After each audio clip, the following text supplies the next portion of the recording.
Three of Pentacle in the upright, Nine of Wand in the reverse. Three of Pentacle in the upright. This is living, work, place of study, bringing down the walls, bringing down the barriers. Nine of Wands in the reverse. Could be a dwelling too. Like I said, place of living. Ace of Cup in the upright, newness, new beginnings emotionally. It could be the new week ahead. Okay, the cups represent the weeks here. New offers, any clarification on what that could be? Something that you've been thinking. Someone might be extending an olive branch based on morality, ethic, probably reflecting on where they were wrong. Could be reaching out here. Ace of Pentacle in the upright, new offer. Double aces here.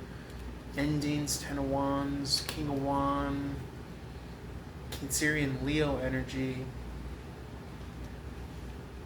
Looking towards Ten of Cup here. Focus on happiness, fulfillment.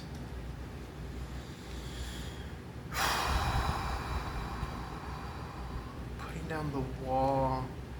Bringing down the wall, breaking down the wall. Leads to this new emotional kind of impact or offer. Eight of Swords energy, heavy emphasis on mental energy, electric energy. A good way to combat that is to raise the vibration, raise the emotional. Like we've been talking about a lot of clearing and cleansing of the energy, especially after a tower moment. You're going to want to do some damage control.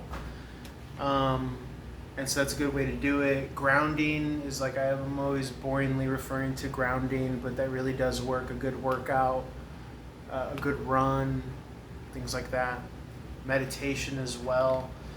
One of the big downloads of the past week that I did on the YouTube Shorts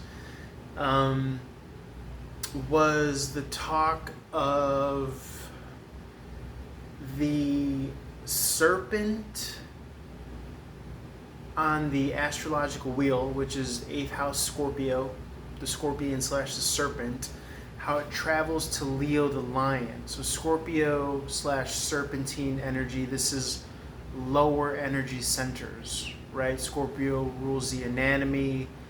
The serpent is the coiled kundalini under the root chakra. Meets the lion, that's the heart, lion heart.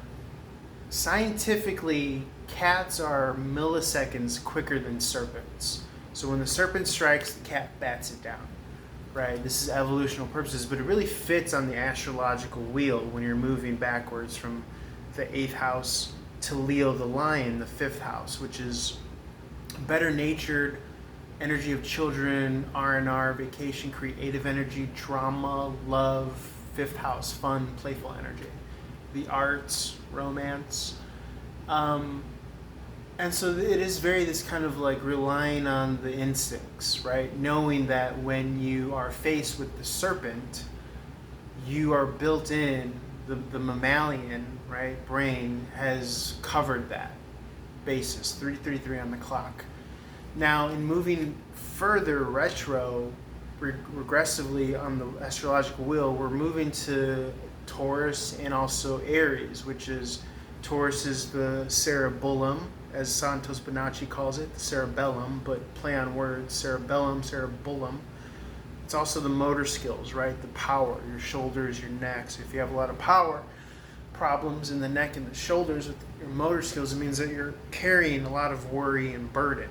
So this is where the demands of our 3D lives and responsibilities are carried intangibly as burdens on our mind. The mind is Aries, all right?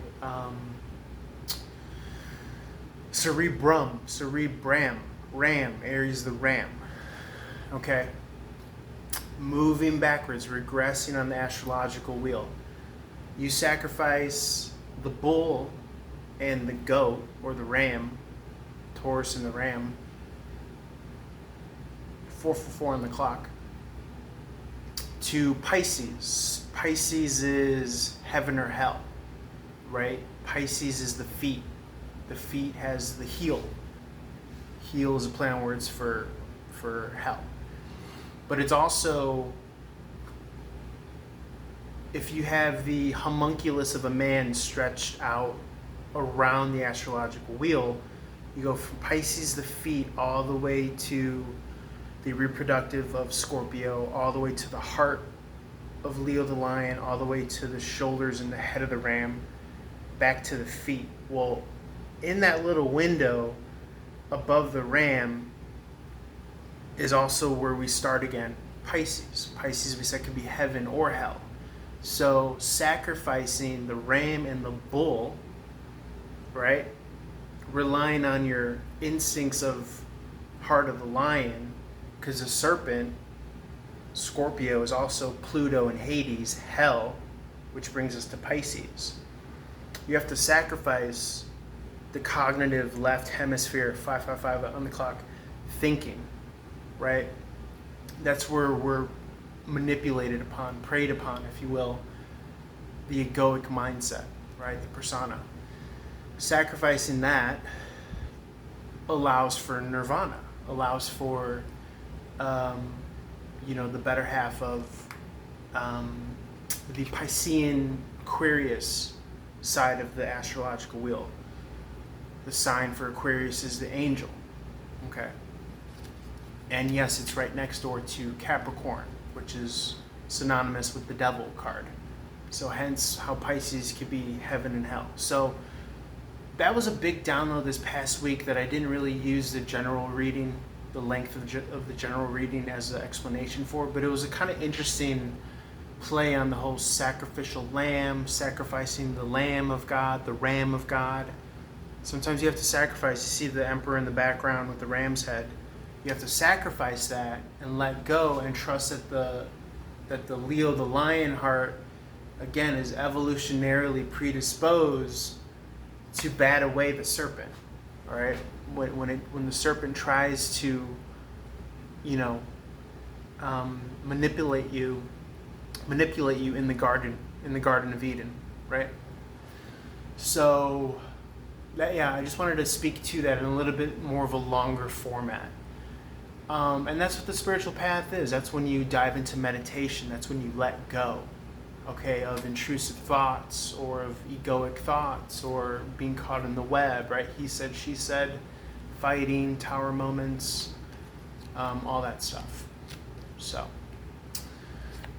running could be a meditation. Working out could be a meditation. Anything that you're doing for a long given amount of time. Playing guitar. Okay, these are good modalities to connect with the divine, because you're losing the self, right? You're sacrificing the ram, which is the self. Okay, and also your worries. You're putting down your worries. And you're what? Trusting faith in what God built into you. Okay, so we're not separate. A good meme that I came across this week was, the dancer is not separate from the dance, just like the creator is not separate from the creation. So a lot of this kind of spiritual path is making it routine for us to get ourselves out of the way, so we can be the hands and feet of the universe, the tongue of the universe, the ears and the eyes of the universe, or God, whatever you want to call it. So, I'm glad that we're rounding off this week. It's a Sunday as I'm recording this as well. So, but if you saw some of the YouTube shorts earlier on the week, I went kind of through it a little bit, Gangnam style, real fast and speedy. But was able to break it down a little bit on this 10-minute video that you're probably watching on TikTok or YouTube. But hope you enjoyed.